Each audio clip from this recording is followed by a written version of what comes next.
Hello again, everyone, and welcome back to the front line with Joe and Joe. Joe Pasillo, as always, joined by Joe Resinello. And once more, dear brothers and sisters, let us go into the breach on the Veritas Catholic Radio Network, 1350 on your AM dial, 103.9 on your FM dial, spreading the truth of the Catholic faith to the New York City metropolitan area. Please be sure to download the app, the Veritas app. Share it with your family and friends. You'll have access to all of our station's content, not just the front line with Joe and Joe. And Joe and I go live Thursday nights, 9 o'clock Eastern Time on social media, X, Rumble, Facebook, YouTube. We talk about more politics and culture. All of these interviews from Veritas are also posted there. So, hey, if you like our content, if you want to help us get out to a wider audience, hit a like button, a subscribe, a share, do all that fun stuff. So Joe and I love talking about saints. Everybody who listens to the front line with Joe and Joe knows that about us, because they are the ones over the course of the last 2,000 years who have truly gone into the breach. Today's no exception. We're going to be talking about St. Thomas More, A Portrait of Courage, 30th Anniversary Edition. Gerard Wegemer is here to talk to us about that. And some may be familiar with Gerard. Having said that, he holds the chair of Thomas More Studies, is an emeritus professor of literature at the University of Dallas, founder of the Center of Thomas More Studies, and the author of numerous books and articles on More's life and work, which we're going to be talking about today. Gerard earned a master's degree in political philosophy and in literature from Boston College and Georgetown University, and a doctorate in English literature from the University of Notre Dame. Gerard Wegemer, welcome to the front line with Joe and Joe. Thank you for being on. Great to be with you. Thank you so much. Like I said, this is going to be a live. Joe and I, when we talk about saints, we're lively to begin with. We get even more lively, especially when we're talking about Henry VIII and Thomas More. So buckle up, everybody. I'm going to throw it over to Joe Resinello. Gerard, we always begin with the prayer to Our Lady. In the name of the Father, Son, Holy Spirit, amen. Remember, O most gracious Virgin Mary, never was it known that anyone who sought your help or sought your intercession was left unaided. Inspired by this confidence, we fly unto you, a virgin of virgins, our mother. To you we come, for you we stand, sinful and sorrowful. O Mother of the Word incarnate, despise not our petitions, but in your clemency hear and answer us. Amen. In the name of the Amen. Father, Son, Holy Spirit. Amen. Well, obviously, we want to define who Thomas More is. A lot of people may know who he is, but even before we get into that, the title of the book, A Portrait in Courage. People lack courage today. It's sad, but it's human. We're all human, and I think what the problem, and I want your comment on this before we talk about who Thomas More is, because I think it's a good segue into the conversation. Courage comes from the Holy Spirit. If we're praying, if we're living in the state of grace, we will be courageous. Now, not everyone's a politician. Thomas More was a politician back in the day. We're going to get into that. But we all have to be courageous in this life. It is vital, whether we're, parents, single, priests, professors, working in the business world. We have to be courageous, and that comes from someplace. That comes from grace. I'm interested in your comment, because Thomas More was courageous. But he saw himself as weak and fearful.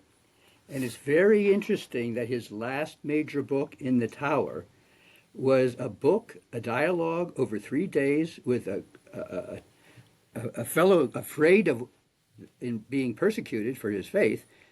And it's a 3-day conversation on how to acquire courage. And it requires definitely prayer, but it also requires training of one's mind and one's imagination and one's character. I think this is part of Thomas More being famous as the man for all seasons, and one of the great educators of our tradition. He set a new precedent in England by giving his daughters the same education as his son. But he also knew they needed the human preparation so that grace would fulfill that. He firmly followed Aquinas in understanding that grace builds on nature. And I think that's one of the importance of Thomas More, is he is a person who knew his own weaknesses, but he could teach himself and others how to use the supernatural means and the human means. And it strikes me that it's an appropriate place to start, because, as you both were saying, Thomas More And we're going to get into all of the details in this conversation. If you're just joining us here at the front line with Joe and Joe, Gerard Wegemer is joining us to talk about Thomas More, A Portrait of Courage, 30th Anniversary Edition. It's available at Scepter Publishing. I'll post a link in the description so you can go right to the website and go and buy the book. When you look at what he gave up, and I'm glad Joe started with that, because we're not trying to be judgmental. But our society, keep it with America for a minute, or even if you want to talk about England, there seems to be no backbone for standing up for truth, like no real, manliness. To use like to stand up to truth, and like you said, Gerard, knowing that we're weak vessels, knowing that we need Christ, knowing that we need the sacraments. So, having said that, give us a little background on Thomas More for those members of our audience who know his name, know a few things about him. Give us a little background about what his position was and why it took so much courage for him to move forward on the path that he did. Well, Moore was a Londoner who became the leading lawyer and judge of his city, a trusted politician in his city. He waited till 40 years old until his family was established to join the King's Court. He became a favorite of Henry VIII. He became Speaker of the House of Commons and gave the first written plea for free speech, which was granted by Henry, that Parliament, but not afterwards. And then he became Lord Chancellor of England, which was the highest office after the King. And most famously, he opposed Henry, would not support what he became tyrannical action in Henry's making himself the head of the church. He then was imprisoned. His family lost everything, and he became, and he maintained his freedom and his courage, even in a year and a half of a very difficult situation in prison, and was famous for joking on his way to his execution. He was a free man even at his death. And then, in a sense, the next generation, Shakespeare and 4 London playwrights, write this astonishing play called Sir Thomas More, praising him as the best friend the poor ever had. He's then forgotten for 400 years until Hitler comes to the height of his power, and the Pope, who knows Thomas More very well and knows the Germans and the world need an image of courage, makes him a saint. And then in 1999, he's elected Lawyer of the Millennium by the Society of Great Britain, Legal Society of Great Britain, and then the Patron of Statesmen by St. John Paul II in the year 2000. So a man willing to lose everything, willing to be forgotten, is actually one of the great heroes of our tradition. And that's why it's so inspiring to talk about Thomas More, to read about Thomas More. I hope everybody out there goes and buys this book, Thomas More, A Portrait of Courage, 30th Anniversary Edition. Gerard Wegemer is here to talk to us about it. Gerard holds the chair of Thomas More Studies at the University of Dallas. Joe Resinello, where do you want to go? There's so much to talk about just by what you just said. Give us, before we even, again, let's just set the stage a little bit, because I think it's easy to kind of dismiss some things without understanding what you're up against. Clearly, England, people weren't always, they weren't praying a rosary and everyone going to daily communion. What was he facing? Like, what was England like when he was like, obviously we know what happened with Henry, that he broke from the church. But was it a dominantly Catholic society? Was the culture pious? Was the culture secular? What was he up against? What I kind of want to flush out is, was he odd for being Catholic? Because today, if you are in the secular world, like in the corporate world or even in the political world, and you are overtly Catholic, you are odd. Like, it is so up against it. Let's just put it that way. I mean, was he up against it? Tell us a little bit about England at the time. Not in London, not among the people.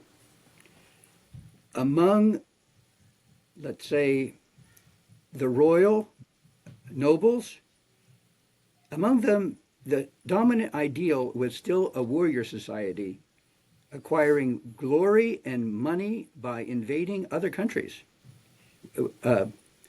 Henry VIII's great ambition at 17 years old, when he became king, was to be another Henry V, invading France and beyond, acquiring an empire. This was a warrior ideal. More shared a different ideal. And so did most of England. And this is where this is a very important history to know well. How you can lose what was a profoundly Catholic society. London was 60,000 people. They had 100 churches, which all did work with the poor. London had a fantastic social care for the poor and for bringing people into full rights as a citizen. But that wasn't the noble way of envisioning life. Henry had 3 wars. And the last one, he used all the wealth of the 800 monasteries that he dissolved. And he left England in bankruptcy. I mean, and then it took 100 years, actually it took 350 years for the Catholic Church to be legally recognized in England. A government can have tremendous power. And part of the untold story about Thomas More and Henry VIII is Henry VIII turned tyrant because of flattering politicians interested in advancement rather than in the common good of the people. Thomas More is still the unknown saint because although he did die the king's good servant and God's first, most of his literature early in life shows the dangers of the dangers of monarchy, because you have too much power and you don't have people around you correcting you and balancing power and having limited terms. As a young man, More learns Greek so he can go back to the origins of our Catholic traditions and of our classical traditions of liberty under law. Henry destroyed the law in order to make himself the head of the church. Gerard, quick question. Just again, I think it's important to stay on the history for a second. Okay, for 1,000 years, correct me if I'm wrong, from the time of the fall of Rome, let's say, or shortly thereafter, up until Henry's and the nobles' lust, if you want to use that word, or if I'm going to use that word for church property, basically, and church wealth that was built up. Okay, England was a strong Catholic country. Correct me if I'm wrong. Henry himself, earlier in life, was a staunch defender of the faith. That's correct. That's correct. And so it did take tremendous power and intimidation to change that culture. And it's also why it's very important that we all think about what we need to do to strengthen our own societies.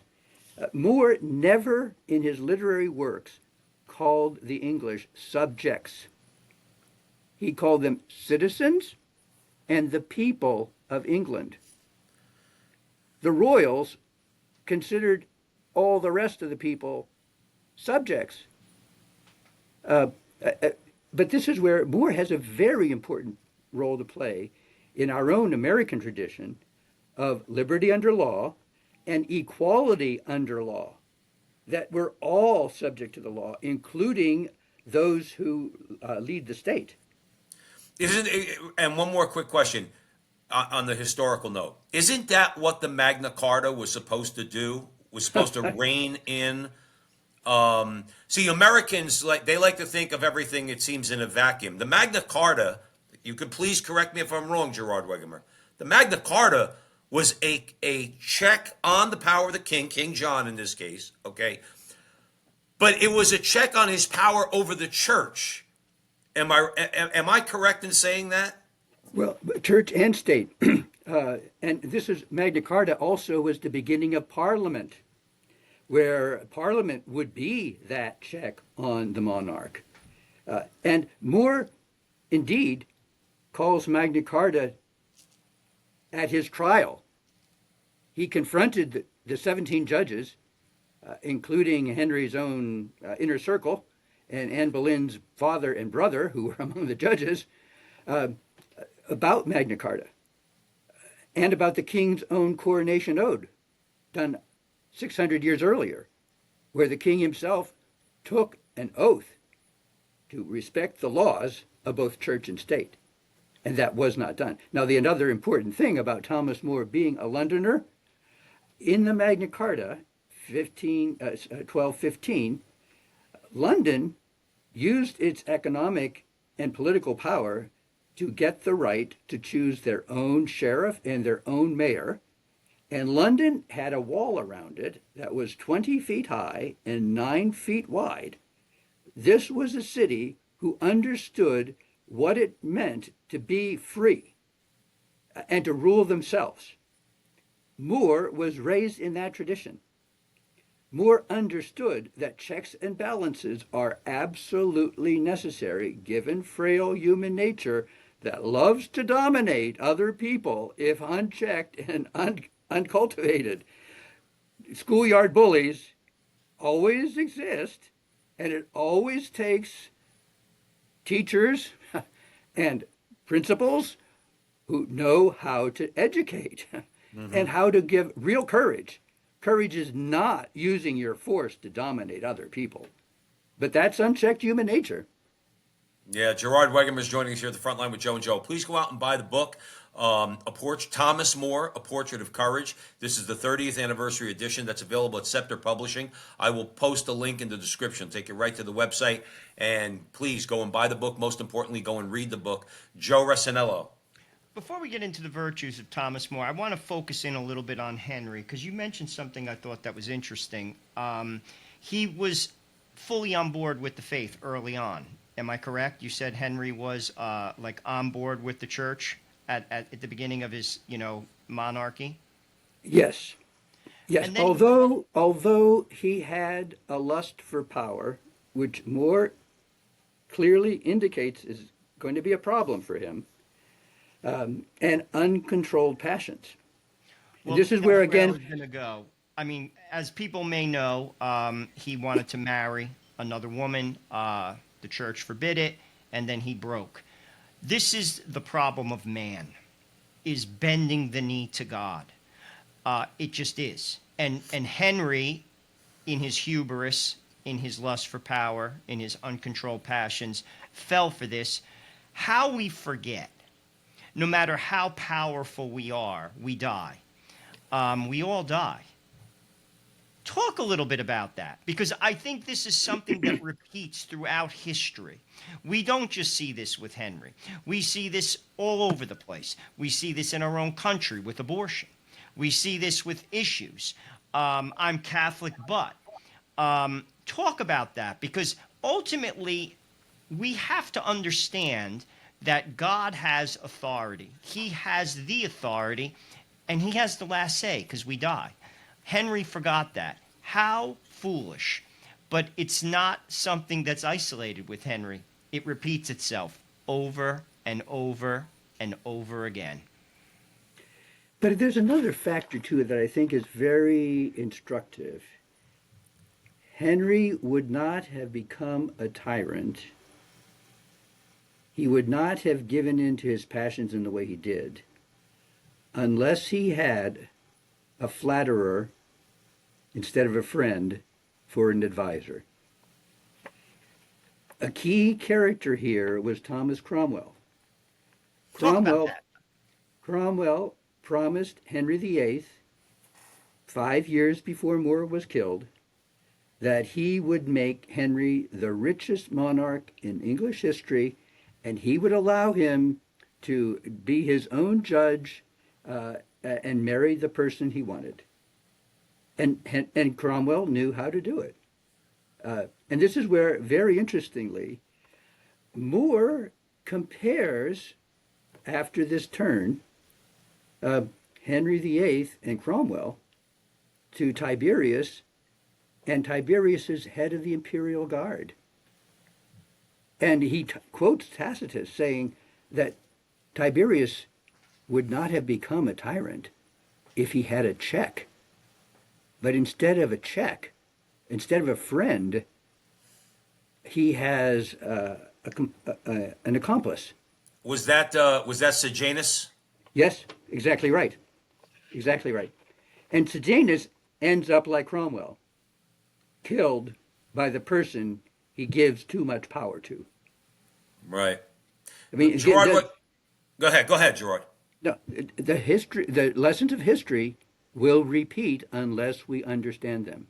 And this is where, again, in the United States, we are reaping the fruits of Thomas More's own death, because he makes absolutely clear that there need to be checks on human nature, that we're all equal under the law, we're all human beings that should be governing ourselves and not subjected to the absolute rule of another. And that's where this is the time. Now, Chesterton who was a historian, made the prediction in 1929 that Thomas More would have his greatest importance in 100 years. That's our lifetime. That's 4 years from now. And it's coming true. Yeah, because it seems that way. Gerard, before the break, we have a few minutes. I want to I want to have enough time to talk about this. I think it's important. Again, talking a little bit about history, the political and legal institutions and traditions in England after the fall of, or correct me if I'm wrong, again, historically, after the fall of Rome, prior to the Norman conquest, these political and legal traditions had started to develop as early as then. Let's say, for argument's sake, what do you want to call it? Late antiquity, after the fall of Rome. Okay, and for 1,000 years, roughly 1,000 years, these institutions were built up and respected.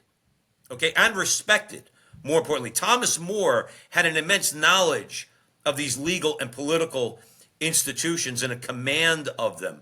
Talk about how important that was in England, and basically, I guess is it fair to say, was pretty much destroyed by Henry, and then subsequently his daughter Elizabeth. Well, on More's tombstone, there's one phrase that's indented and emphasized, and that's his prayer for lasting peace. On that tombstone, he presents as his greatest political accomplishment peace in Christendom, peace in all of Europe. Henry broke that. Henry's ambition was not peace. It was not rule by law. And he was allowed to become a tyrant. And what More wanted to prevent actually occurred. Civil war in England, this constant war between Parliament, the people, and a king or a queen that was not respecting the people's true interests and concerns. One of the factors that allowed Henry to actually succeed was deception, creating a new class of nobles by giving them the land of the 800 monasteries. Now, it is true. Again, this is many cultural lessons. The church owned a third of the land of England. And you had abbots who were not selected for their spiritual qualities, but might have been the second son of a noble and someone who was going to be a prince controlling this huge tract of land with hundreds of people working on it. There's definitely much that needed to be reformed in church-state relations. The House of Lords was and still is composed half of bishops and abbots. In the 1523 Parliament and House of Lords, there were 27 temporal lords and 27 spiritual lords, bishops and abbots. This is a conflict of interest. And in one of Moore's last writings, he points out that the heart of the problem was not respecting the law in choosing bishops. The bishops themselves were young princes. Thomas More, as the Lord Chancellor, highest office of the land, made £880 a year. You had bishops making over £3,000 a year, and selected eventually, essentially, by the king. This was the same problem that Becket faced, and that's why one of the first things that Henry did in his new role as head of the church was to completely destroy Canterbury as a place of pilgrimage. Burn the bones of Becket so no one would ever go there again. It was the same principle of freedom of the church. On Thomas More's tomb, what's written on there in an Anglican church is the first phrase of Magna Carta: the church shall be free. But how will the church be free? Again, this is a huge issue. Look at China, look at Russia. This is a huge problem in terms of cultural and political development. Yeah, I mean, and if you look at that, we're going to take a break in a minute, Gerard. But it's so important that you mentioned that, like, again, this occurs in many different places. If you look at, let's say, I personally don't think the church is free in most parts of Europe. To some, that might sound like an extreme statement, but let's face it, you can't be, as far as from Catholic. There's in many places, if you speak Catholic truth, okay, let's keep it with England. A woman is silently praying mentally in front of an abortion clinic, and she gets arrested in England. So, this idea, like, Catholics need to realize, I think, and Thomas More is an example of this, and you mentioned it's on his tombstone. The church needs to be free. We need to be free to challenge the authority of tyrants like Henry or Xi Jinping or Putin or whoever the case might be. Gerard Wegemer, we're going to take a quick break here at the front line with Joe and Joe. This is a fascinating conversation. We're so grateful that you're on the show, and we're looking forward to the next segment. For those of you just joining us, we have Gerard Wegemer here. We're discussing Thomas More, A Portrait of Courage, 30th Anniversary Edition.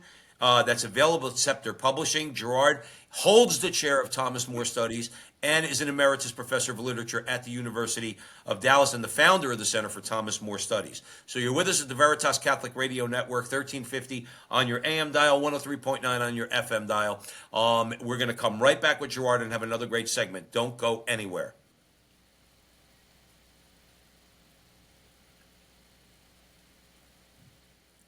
Welcome back, everyone, to the front line with Joe and Joe. Joe Pasillo and Joe Resinello. We are way in the breach with Gerard Wegemer, and we are discussing the new book, Thomas More, A Portrait of Courage. Now, it's not a new book. This is the 30th anniversary edition of this book, but it is available at Scepter Publishing, and we would encourage you to go and buy it. I will post a link to Scepter in the description, make it real easy for you to just go right on the website, go buy the book, and more importantly, go and read the book. And just as a reminder, Gerard holds the chair of Thomas More Studies and is an emeritus professor of literature at the University of Dallas and founder of the Center for Thomas More Studies. Joe Resinello.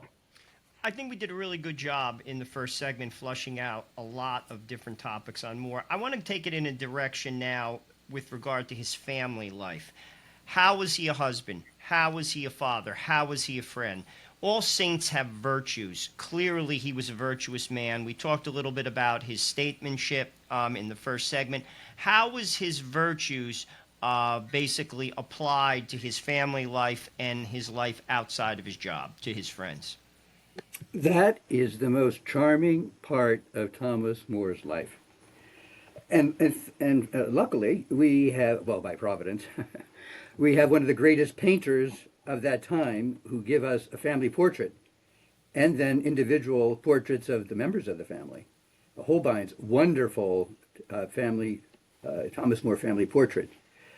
And you see in that portrait all the elements of a great family. You have their books in everyone's hands. They were a family that read and discussed together. One of the books is Seneca's epistles, letters. And this is a fascinating book because it's 124 letters by Seneca when he's the most influential person in Rome, writing to one young person trying to be virtuous in a difficult world. 124 ordered letters. Now, we know Moore would have had 124 conversations with the members of his family. Going back to the original question of grace building on nature, we do have to respect human nature and its needs. I think that's one of the greatest importance of Moore as a figure. He's completely immersed in his family. He says he would give up his position if he could not care for his family. Some of his most beautiful writings are letters he writes when he's away with the king so he can be in touch with his children. And he wants his children to write to him in Latin every day, a letter. And he writes to them. One letter is a poem written in Latin verse, very playful, delightful, but encouraging them in their work and in their virtue and in their charity. The other book in the family portrait is the most famous tragedy of our tradition, Oedipus. And we can actually, it's a life-size portrait. You can actually read the book's print. And it's Oedipus going mad, not having self-knowledge, and not knowing how to rule himself. You can't have a free country unless you have free people. And one of Chesterton's points about Moore being a turning point of history and a champion of liberty is that Moore understood the family was the place to learn liberty by learning how to rule oneself. Now, that goes to the heart of the Western classical Christian tradition and our American tradition. On the top of our American Capitol in Washington is armed liberty. A woman, Athena, goddess of wisdom, but also goddess of craft, who knows how to use all of the resources of wisdom to protect one's freedom and one's virtue. So again, this idea of liberty under law, in law, is first articulated most clearly by one of Moore's own great heroes, which is Cicero.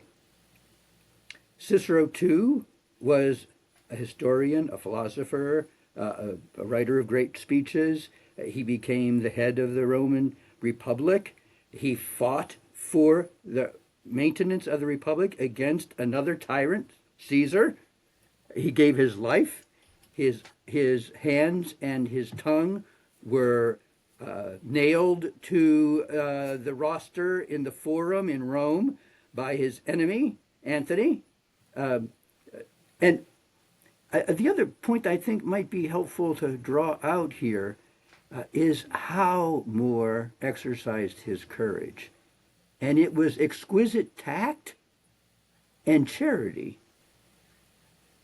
The one fault, I'd say, of Man for All Seasons, the great movie about Moore, is it gives the impression that Moore was silent at the end of his life. But that was a silence that bellowed throughout England and throughout all of Europe and throughout all of history. He used the full force of the law to protect his life and his family as much as he could, but also to give an example. He was not going to use violence and force against violence and force. He wanted to give the example of Christ himself in embracing what was the situation, but giving an example of how to suffer in and through injustice. And suffer he did. Let's stay there for a second, Gerard Wegemer, and because Joe had mentioned his family. What was there, or what do we know their reaction was? Because you mentioned the man for all seasons. I thought it was brilliant how throughout the movie, every scene in his home, there's always less things on the wall. There's less possessions. At the end, it's basically a barren room. By the way, anybody out there, if you want to see a great picture with great acting, Paul Scofield plays Thomas More. Robert Shaw plays Henry VIII. It's a fantastic movie. It's a classic. But talk about that, because obviously, even though it's your family members and you're growing up not in, let's say, opulence, but you have things, you have possessions, and all of that over time was taken away little by little from Thomas and his family. What was their reaction to him? Did anybody tell him maybe he should bend the knee? You tell us. This was probably his hardest last struggle at the end. No one in his family supported him. They all thought this was a scruple of conscience. Look, everybody is doing it. All you have to do is mental reservation, which his children did, and More educated his children. Now, he did not try to convince them. He was not going to put them in legal danger. He was not going to reveal his mind to anyone until the trial, although everyone knew his mind. But he wasn't going to be committing suicide. He was a good lawyer. He was the best lawyer in England. Rasmus says he's the one genius in his country at his time. But More was not going to betray his vocation as head of the legal system and as a dedicated lawyer and judge. His trial, again, echoes through history. It was sensational. But again, More has been the unknown saint. Until 2008, we didn't even have a collection of the materials about his trial. And until 2020, we didn't have an edited volume like collected Shakespeare or Chaucer, where you could actually see what he said. More wrote 20 books, 280 poems, 4 Socratic dialogues, and 300 letters, some of which are brilliant. All of them are brilliant, but some of which are masterpieces. Now, going back to the question of the trial with his children and his wife never understood. And even Margaret, the brilliant daughter, who was the father's equal intellectually and spiritually, one of the most moving works, Socratic dialogues, that he and Margaret wrote together is often known as the Dialogue on Conscience. More is in the prison. He's been there for a year. She's the only one who has access to visit her father, because she indicates she's going to try to convince him to come out. And she has. In fact, the dialogue begins, Mistress Eve, come to tempt your father. Smiling, but also serious.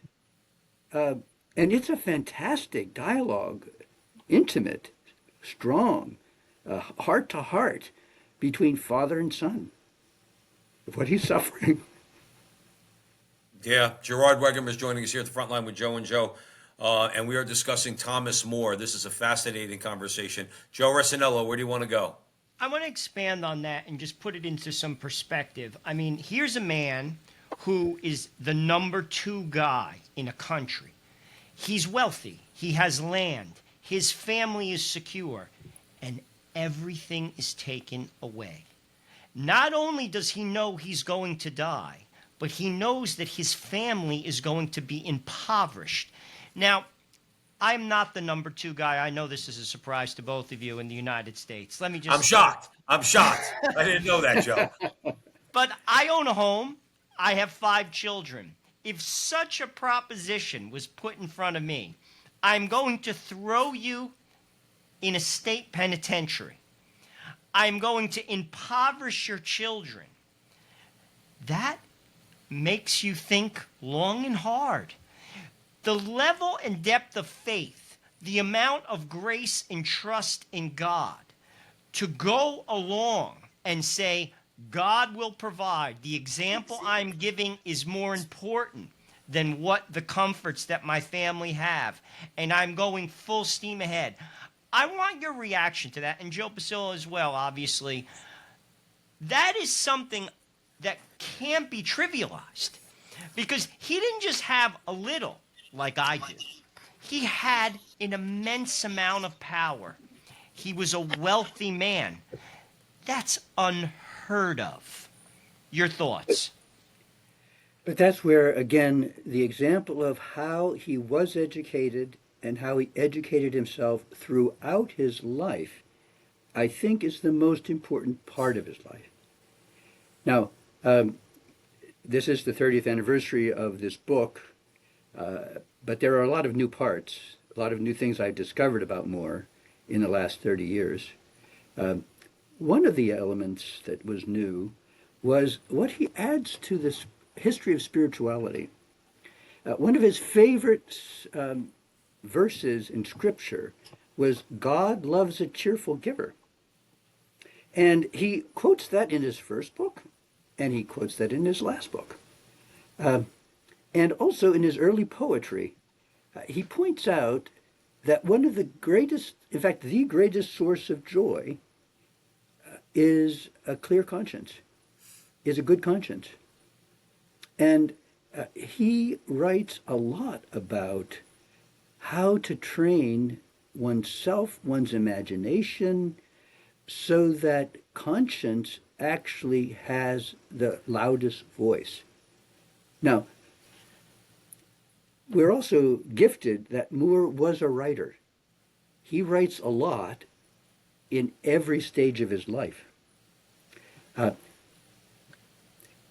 He writes 2 books even when he's Lord Chancellor, defending the church, because he is asked by the bishops to defend the church in England. He writes 5 books in his retirement, arguing at the highest level against Henry and Cromwell and their paid propagandists. That's why he's imprisoned. But again, in terms of his contribution to the importance of conscience, one of his greatest objectives in educating his children is that they have a calm soul that's trained to listen to conscience and not to the opinions of other people. Now, this is in his great letter to his children's tutor, a fellow named Gunnell. 5 times in that short letter, he stresses the importance of a calm soul that listens to truth and to God and not to the opinions of other people. Now, and he ends up asking that he have his tutor encourage his children to love good advice. Now, I never thought about that as an end to education, but that's really good, especially for young people. Mm-hmm. But again, in terms of how to train oneself, Moore does write letters at the end of his life outlining every interrogation he gets. He writes this as a letter to his daughter, so we have a record of what actually happened. One of the last letters is he's responding to Margaret saying how fearful she is and how lack of courage she thinks she has. And he writes back saying, well, I feel the same way. I too have to struggle. In fact, before being imprisoned, I went through everything in my mind. I stayed up late at night thinking about this, looking at all the cost, and I was scandalized at my reaction to the pain I knew I would endure. I was scandalized as a Christian. But here again is the importance of training nature so grace can work. And Moore trained himself continually, even in the tower. Now, how did he train himself in the tower? Well, he wrote commentaries and he wrote 2 books to help other people, keeping in the forefront of his mind the truth of what God was asking of him, thinking about historically what Christ went through. Moore's last published work started in the days before he knew he was going to be killed, is a book called The Sadness of Christ. I would, if you're going to start anywhere with reading something of Thomas More, start there. It's the closest thing he has to a treatise on prayer, but it's also a commentary on what he considers to be Thomas More's Christ's most heroic moment, when Christ's human nature rebels against what Christ is doing according to the will of his Father. And even Christ says, take this cup away from me if it's your will. And that he's on the ground sweating blood, thinking about what he's going to suffer. Now, Moore is in that same situation. Every human being, at some point or another, is going to be in a similar situation. So what do? You're not going to remove the attack of the imagination, the attack of the physical pain, the attack of the sense of the injustice. So what do? The answer is pray. Pray. Yeah, Gerard Wegemer is joining us here at the front line with Joe and Joe, and we're discussing St. Thomas More. I'm glad you said that, Gerard, because we have to keep in mind, and I have to remind myself, Thomas More is not only, I mean, even though he's known for obviously standing up to Henry VIII, but he's a Catholic saint. He's an example of how we should live our lives, whether we're fighting against the state or fighting against ourselves, as you just alluded to. Our weaknesses, our cowardice, quite frankly, sometimes. And how we have to look to that grace. And I mean, we have the greatest example, which is Christ. It's almost shocking when Christ says, Lord, Father, if this cup can be passed from me. You would have thought for Christ it was a no-brainer. But it's that human nature. Let me go here for a second, because again, Joe and I are about education, educating ourselves by listening to our guests. Talk a little bit with us and our audience about St. John Fisher, because correct me if I'm wrong, Thomas More obviously was a layman. St. John Fisher was a churchman. He was a bishop. Talk about the importance of John Fisher. Well, he and Moore were the 2 most visible and strong opponents of Henry VIII. And Fisher was extraordinarily courageous in standing up, even in court proceedings. When Catherine is brought before a court with Henry VIII, Fisher is the one who stands up and protects her. And that's why Fisher is the one that Henry imprisoned. So he and Moore share the same feast day, June 22nd. Fisher was executed June 22nd. Moore was executed July 6th. Okay. Joe Resinello, where do you want to go?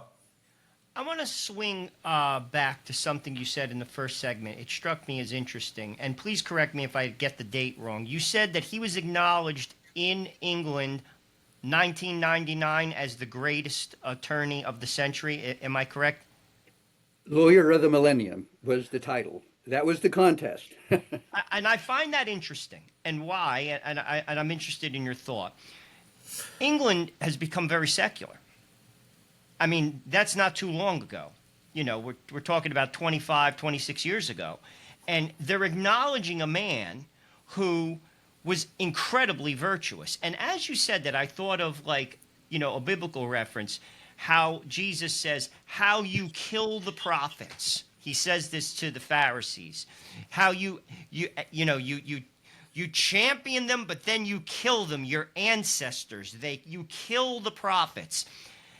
I find that, again, an interesting aspect of human nature, how a secular nation, it's not even a Catholic nation in 1999, yet they're acknowledging a man who was overtly courageous, overtly Catholic, went against the grain of society, yet the society itself at that time is still running rampant on everyone.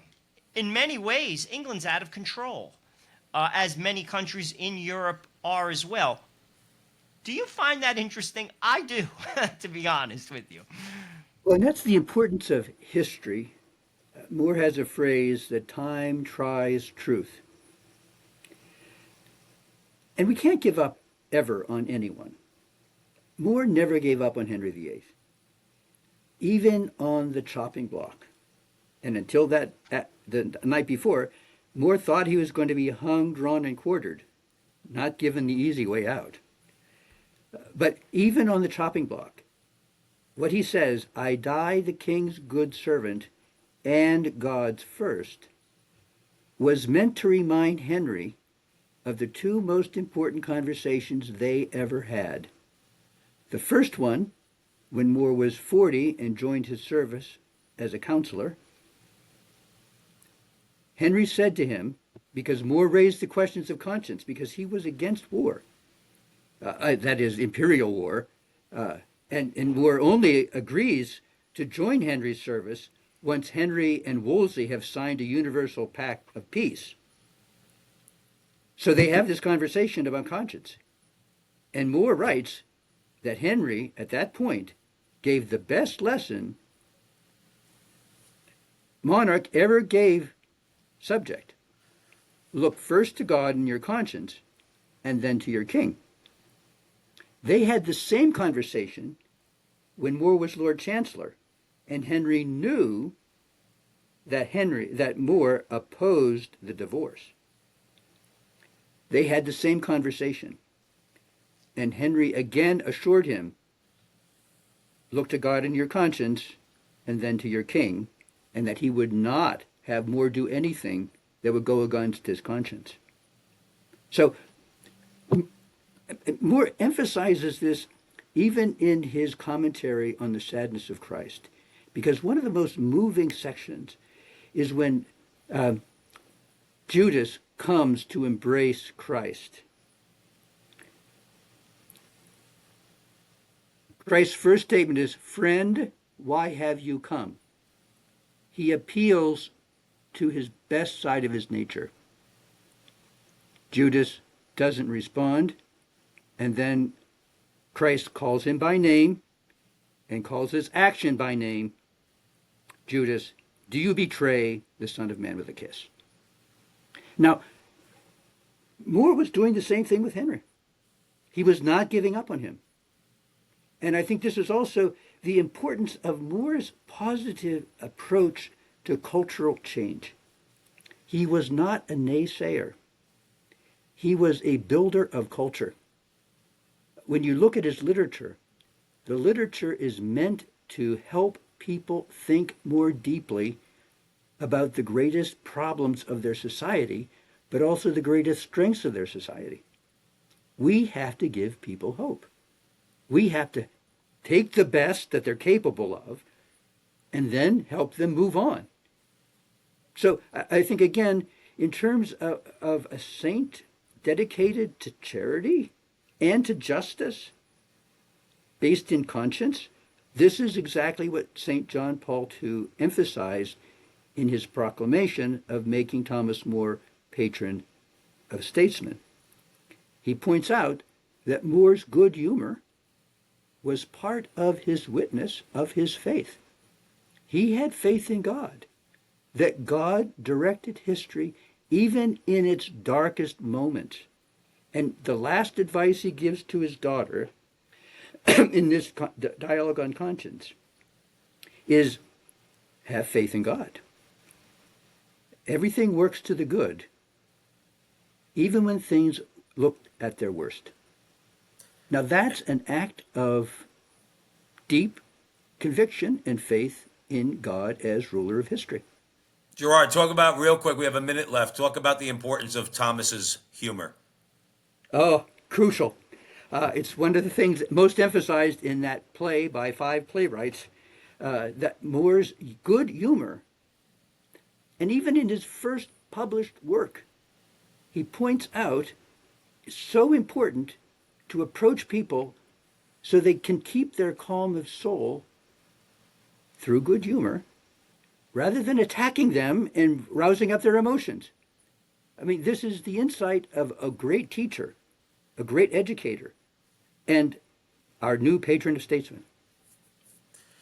I think we could take many lessons from St. Thomas More, certainly as Americans, but I think injecting a little humor into the conversation might be a good idea. You know, if we could get people to be a little less angry, and there's a lot to be angry about. Don't get me wrong. Okay, there's so much injustice in the world. All right, all over the world. There's injustice in supposedly Western nations. All right, but sometimes you got to laugh a little bit. Sometimes just getting angry is not cutting it. It might turn people off. Gerard, where could people find more of your work and what you do?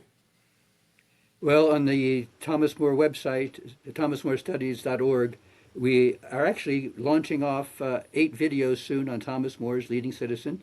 We have begun the 10-year countdown to his 500th anniversary. So if you go to that website, you will get plenty of material and plenty of reading ideas. Awesome. And what I'll do is I'll make sure I post a link in the description for Scepter Publishing so people can go and buy the book, and for stthomasmorestudies.org. I'll make sure that's in there. Gerard Wegemer, this was a fascinating conversation. Thank you so much for coming on the show. Certainly on any topic, you're welcome back here anytime. We really enjoyed the conversation.